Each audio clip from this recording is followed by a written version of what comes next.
quarterback. All right, Chris is going to take over. The man with the plan.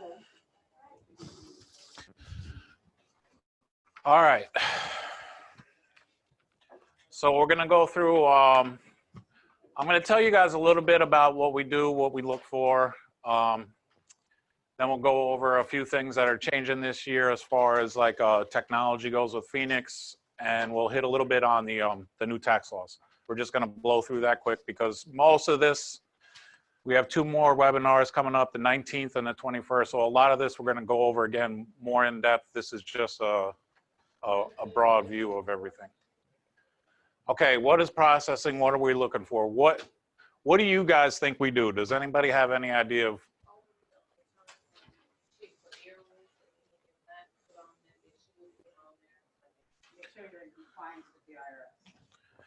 Right, basically, right.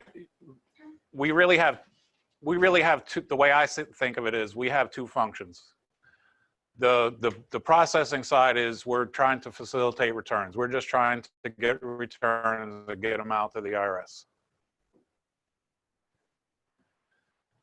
The 3 things, the main things that we're looking for is, are they complete, are they correct, and are they in compliance? Like basically, are they legal?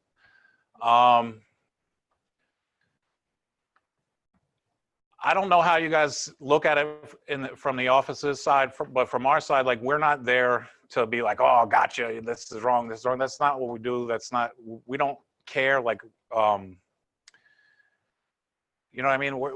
We don't care about who made the mistake there, so that we just want to get the return out and make sure that the return is okay. And we want the return to be okay and in compliance, not just because it's really, we're there to protect you. We don't want anybody to get fined or, you know, anything like that. We're really there to protect you.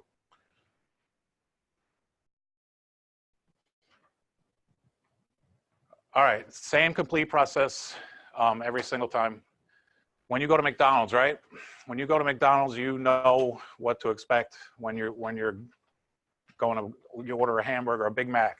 You know what a Big Mac is going to be every time, and you're comfortable with it.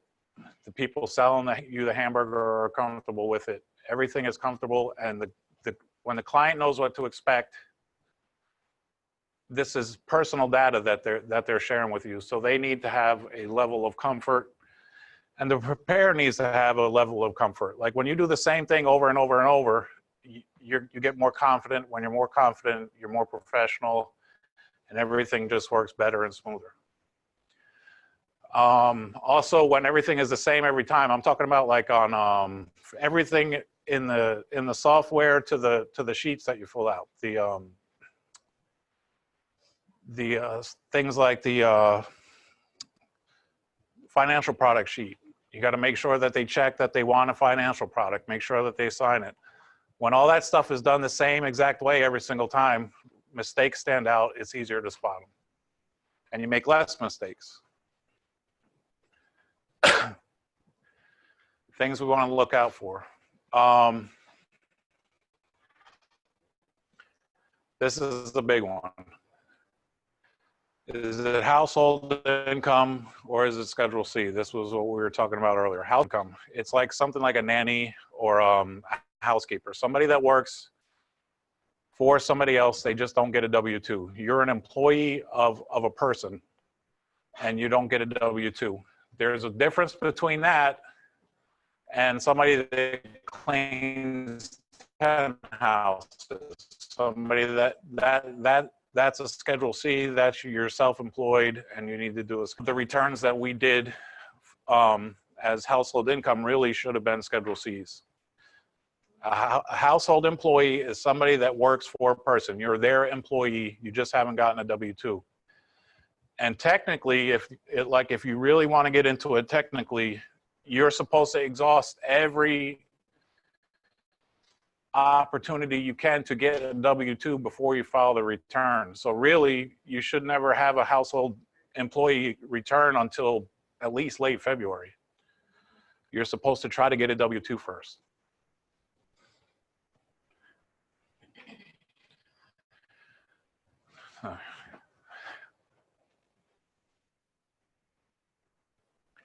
Documentation, this is another big one. especially for returns that have, you know, things like refundable credits, child tax credit, earned income credit, returns that have a lot of mileage. Well, we're going to get into it later. This year, you won't really have to worry about mileage. For things like that, you need documentation, not just in a technical sense. All you really need to do is ask them the questions and have them answer the questions. And in a technical sense, as long as it makes sense, you're all right. But in reality, a lot of those, you're relying on the IRS looking at the return in the same way as you're looking at it. So that's a big risk, and a lot of those are not going to get paid. You're going to get audited, and they're going to ask for documentation, and then what do? A lot of those don't get paid.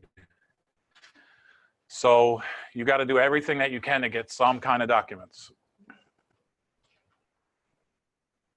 And remember that on your 8867, where it asks you what documents you rely on, remember you got to keep a copy of those. Line 5. Yeah, line 5. 8867, line 5. It asks you what documents you relied on, you know, to make your decision whether this was a good return or not. You got to keep those documents because the IRS is going to ask for them, or you're going to get audited by Liberty, and that happens a lot, and they're going to ask for them. And if we don't have them, we just kind of look silly. All right, these are some examples of documents. You guys all know this stuff. Go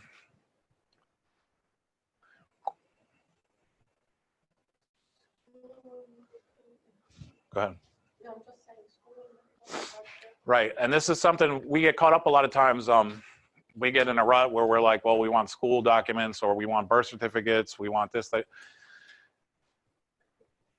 It doesn't really matter what the document is. There's no magic document. There's no thing that says, well, if you're claiming child tax credit, you need to have a birth certificate.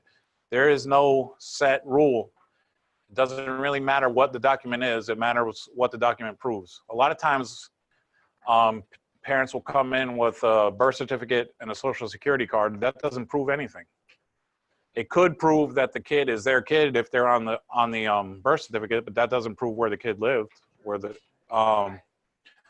So we need to look at what do the documents prove. It doesn't really matter what the document is, as long as it's a real document. It doesn't, but it has to prove something. Like a birth certificate, like I said, and a social security card doesn't prove anything. The only reason we even copy social security cards is for like rejects and stuff later on. We don't really need the social security card. It doesn't prove anything. I can give you somebody's social security card. It doesn't prove anything. Question, please. I had one customer that he gave me a letter from somewhere. I don't remember, but he didn't want us to see what is written. So he was like, he put like a white paper here and just make a copy to show his name, the kid's name, and the address, but he didn't want us like. It doesn't. Was there like a letterhead on it or anything? Kind of. So you can understand like where this letter came from. But Then I wouldn't take it. I wouldn't take it. I mean, you can. Like I said, in theory, as long as you you know, do your due diligence and ask them all the questions later, and all their answers make sense, you really don't have to have a document. You should. But this should not be like acceptable document. Like you can't read exactly what is written.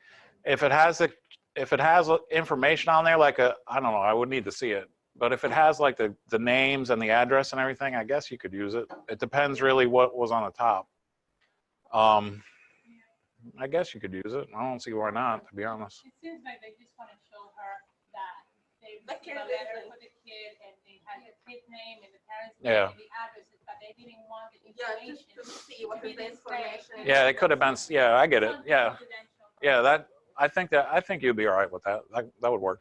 And that would. We did it. Like, It all adds to the picture. Remember, the IRS is just a person looking at the return, or whoever's auditing the return. It could be corporate. It's just a person looking at the return. So everything that you can add just adds, you know, more to the story. And if the story makes sense, then you're fine. The documents need to match the returns. The client data sheets, you know, when they come in and do the Schedule C questionnaires, you know, and where they fill out like how much they made each month and everything. Those need to match the numbers in the return. A lot of times they'll fill out the questionnaire, but then when I go on the return, if you add up the months for their total income, it doesn't match. Actually makes you look bad. Having that paper makes you look worse because it looks like you changed the numbers.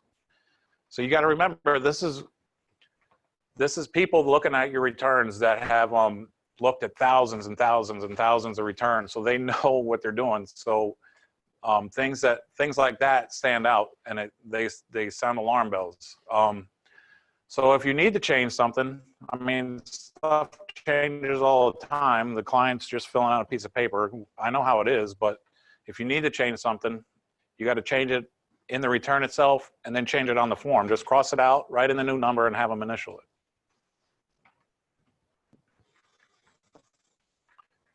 Like I said, things stand out when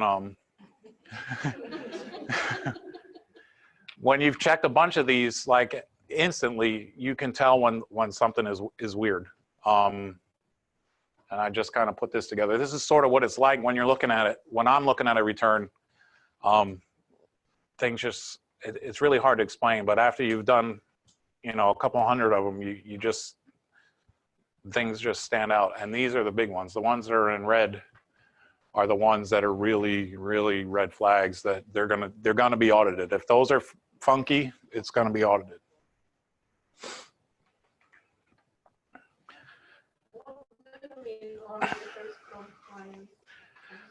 A lot of times somebody will come in with a schedule and have a Schedule C, and they'll bring in a list of like 10 clients that they have, and like the client will write them a letter that says, you know, Dave Smith does my lawn, blah blah blah.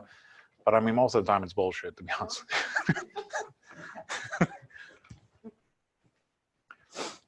It's like their friend. Yeah, their friend writes them a letter. Yeah. But I mean, all right. Things are changing. I mean, you guys watch the news. Everything is changing. The country's changing. The tax laws are changing. Our software is changing. This is normal. That's the way life is. Everything is always going to change. And we're going to hit on some of it right here. All right. The way we're doing rejects, and we're calling them reviews. There used to be returns that I would put on hold and have to send back to you because I couldn't fix it. We're calling them reviews this year. And the way it all works, obviously, is totally different because of the software. When you're looking in Phoenix, you have front office and processing. So you guys, most of you will be in the system as managers, so you'll be able to see this menu. Front office means returns that are still in your office. You haven't hit ready to file yet. So anything that you've started and put on hold or is still being worked on will be front office. Processing is stuff that you've hit ready to file. In the past, that would have been, you know, you wrapped it up and transmitted it. And you can't read it. When I get a return here and we're checking it and something is wrong, like I notice, I don't know, an error that I can't fix, that I catch before I send it to the IRS. It gives me an option that says needs review, where before you could put it in process, you can put it in review, you can put it on hold, remember in LibTax? Well, now there's a thing that says needs review. So when I put needs review and close the return, it goes from processing to front office. So anything here that says needs review means these are returns that I've checked and I couldn't fix. Now, I'm always going to call, you guys know, I'm always going to call you and let you know, or email. I'm going to talk to you about whatever it is. I'm not just going to put it in review and leave it and hope you figure it out. But But that's going to be the process, how it works now. And rejects are, really nothing's going to change with rejects. If I can fix them, you know, I'll fix them, and you'll probably never know that it even happened. If I can't, I'll let you know, and you'll be able to just go in. We don't have to transmit them back and forth. You'll be able to just go in and open it up and fix it. And this is all in the processor dashboard. You know, when you go into Phoenix, you have, you know, the 3 dashboards. Most of you will have access to the processor dashboards. Definitely the office managers and the leads will be able to see the processor dashboard. Pretty sure that was it for this one. TCJA is the Tax Cut and Jobs Act. That's what they just passed last year, and most of it goes into effect this year, and it's pretty big.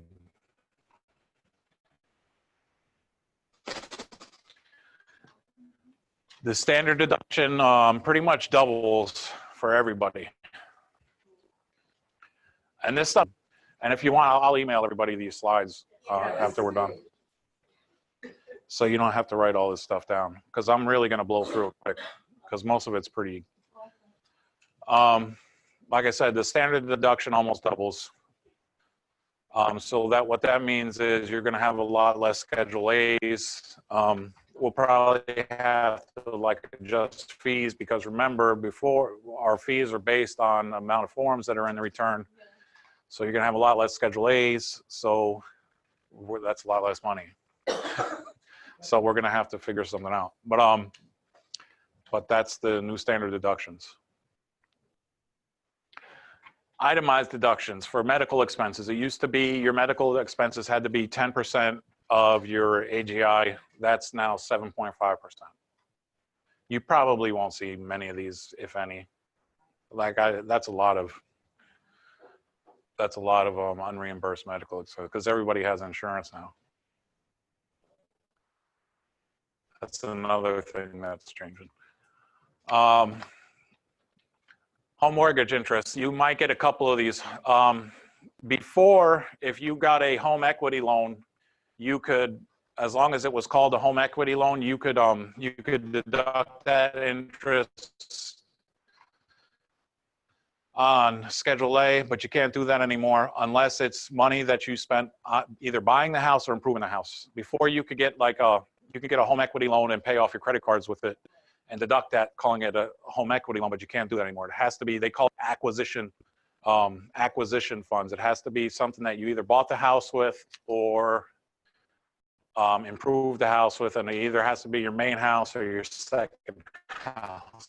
If you have somebody with more than 2 houses. But that's maybe 1 or 2 of those you'll get a year.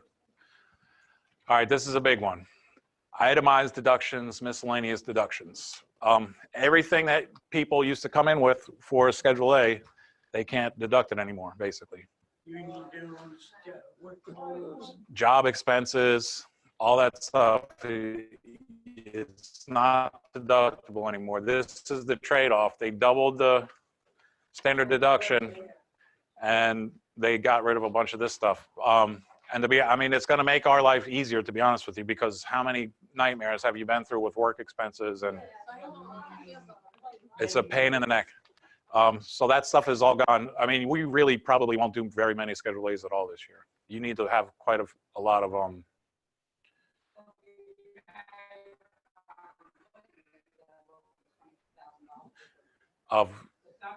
mortgage interest. Really, that's all you can really deduct anymore. These are the biggest ones. That the employee expenses, tax prep fees. That used to be a pretty big one. Union dues, job seeking expenses. You can't deduct any of that stuff anymore.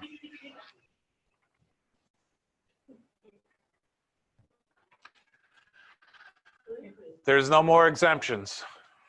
So that's another trade-off is before, you used to get an exemption for yourself and then one for your dependents. That's gone. So they added to the standard deduction, and they did a little bit. They changed the child tax credit a little bit.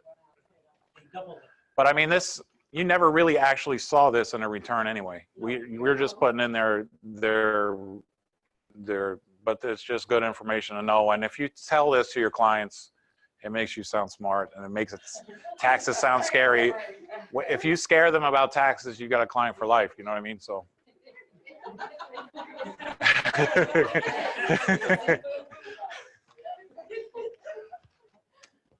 So child tax credit, this is a big change. I mean, it basically doubled. It went up to $2,000. $1,400 is refundable.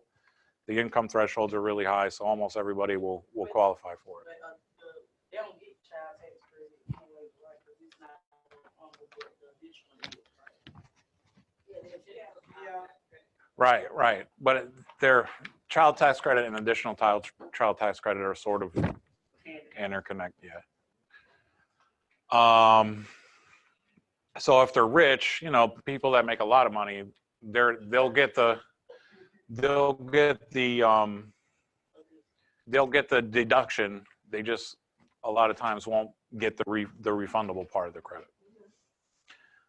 And then the next big change is there's something called an other dependent credit, because the problem is they got rid of the exemption, but if you have a child that is over 17, you used to be able to claim the exemption. You can't do that anymore. So they give you another credit. I have a 17-year-old son. He can't, before I would get an exemption for him when I claimed him on my taxes. I can't, there's no more exemptions anymore. So they're giving you a credit.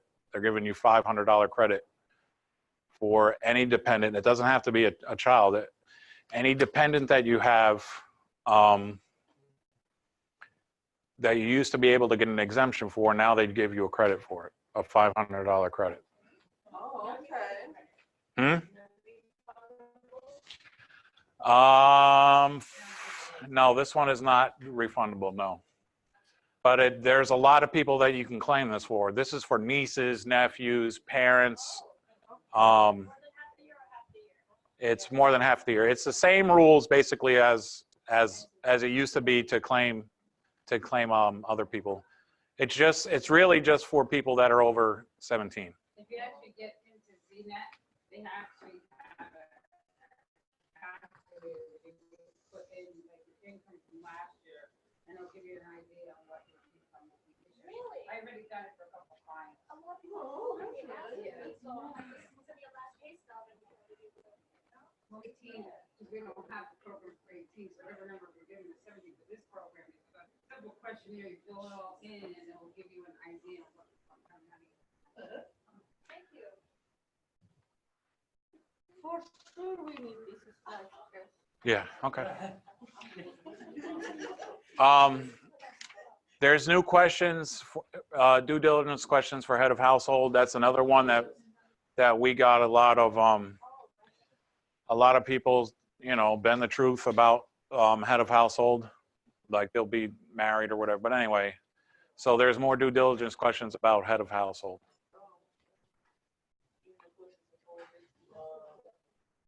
What actually let you select it? Like when you go in to finish, because you know that's the only one they don't have up there. That's separately married, and then you have to actually qualify for them to open it up for you to take care of the household. Right. So Yeah. Yep. And they also added a penalty for head of household. So you got to be careful. This is something that we sort of we never really paid much attention to before, but we need to now, because this is, you know, your money that they're.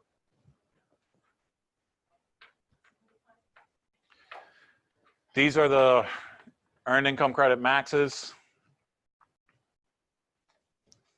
Self-explanatory. They went up. I think they just went up a really little bit. It's not much. And there's nothing else really changed with earned income credit. It all still works the same.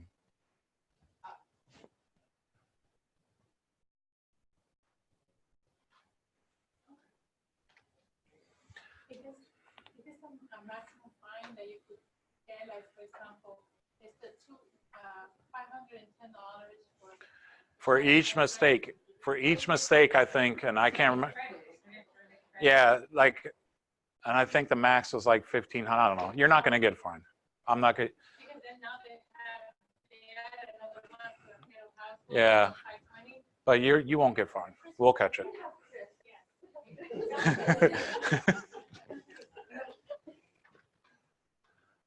That's it.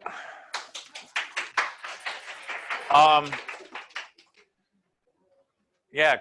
Does anybody have questions? I mean, I know this was a lot, but like I said, we're going to have 2 more webinars that will get more in depth and explain things a little bit better. As far as we're going to do one for state returns, and we'll do one for the new tax laws and stuff.